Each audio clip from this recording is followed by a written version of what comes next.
Hi everyone. Today we're going to talk about the 3 things the prosecutor doesn't want you to know about your case when you're charged with a crime. This is Christina Williams with Just Criminal Law. And this is David Mann, legal storytelling specialist. All right, so 3 things a prosecutor doesn't want you to know. What's the first one? Well, they're not that familiar with the facts of your case. So prosecutors have a lot of cases that they're in charge of, and they don't look that closely at every single case. So you would think that the prosecutor would, really know your case in detail. I mean, that's sort of what you see on TV, right? In the criminal cases, it's like they have all the time in the world to study just your case. But you're saying that's not true. No, a lot of times they just have a familiarity with it. They've maybe read the report and that's about it. Made sure that if they were asking for a warrant that there was at least some evidence of a crime, and then the case gets charged and they move on to their next case, and they really don't look at it again until the defense attorney brings something to their attention or files a motion and requires them to sit down and look at it. So they have lots and lots of cases, and yours might sort of get lost in the shuffle. Yes, yours is definitely going to get lost in the shuffle. And the other concerning thing is a lot of times law enforcement officers will get the report of a crime and they'll talk to a couple people and they'll decide, I think we have probable cause here for a crime. And they'll just send it over to the prosecutor and figure, well, the attorneys will look into this more closely. But that's not necessarily what happens.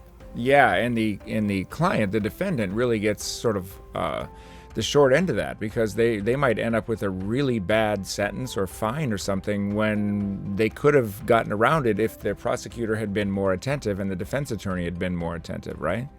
Right, and then there's the point in time when it comes in front of the judge and the client might think, okay, the judge is going to save the day. They're going to really know what's going on here. But that's not the case either. The judge knows less about your case than anyone, unless it goes to trial. Then the judge learns what both parties say that the facts are. But the moral of the story is you need to get an attorney who's going to dig in to the evidence and actually spend time, looking to see what else should have been done or what else they can do to almost disprove you did the crime, which is not their job. But that's kind of the reality of it sometimes. So that's one thing. They don't really know your case. What are the other 2?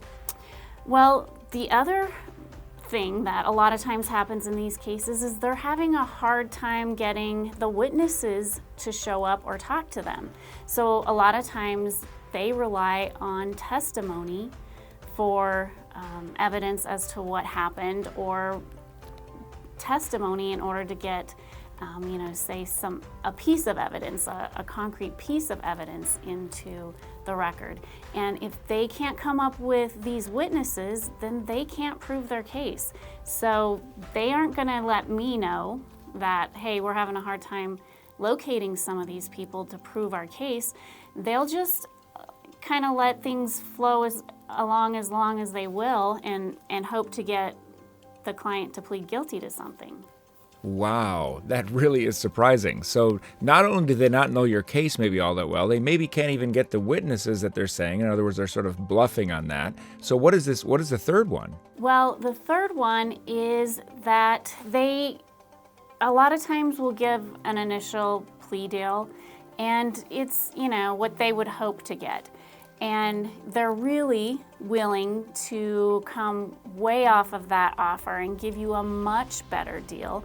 But a lot of times what the defense attorney needs to do is, have their own investigation, which is why we have an investigator full-time on our staff here at Just Criminal Law, and have that investigator go out and find that the witnesses aren't cooperating, or that law enforcement should have done a lot of things that they didn't do, and that's going to make it hard for the state to prove their case. So we have our own investigation done, and at that point in time, we can get a much better deal, and we just have to show the prosecutor, hey, we know you have problems with your case, and how about we come to an agreement, or how about you dismiss it? Well, that sounds like a lot of attention, really. So it sounds like a lot of defense attorneys don't necessarily put that amount of attention into their clients, but you do. So if someone wants to get a hold of you, how do they do that? Sure, we'll include a link in the description where they can call, text, or chat with a member of my team anytime, day or night. Here at Just Criminal Law, we know you only get one shot at justice, so make yours count.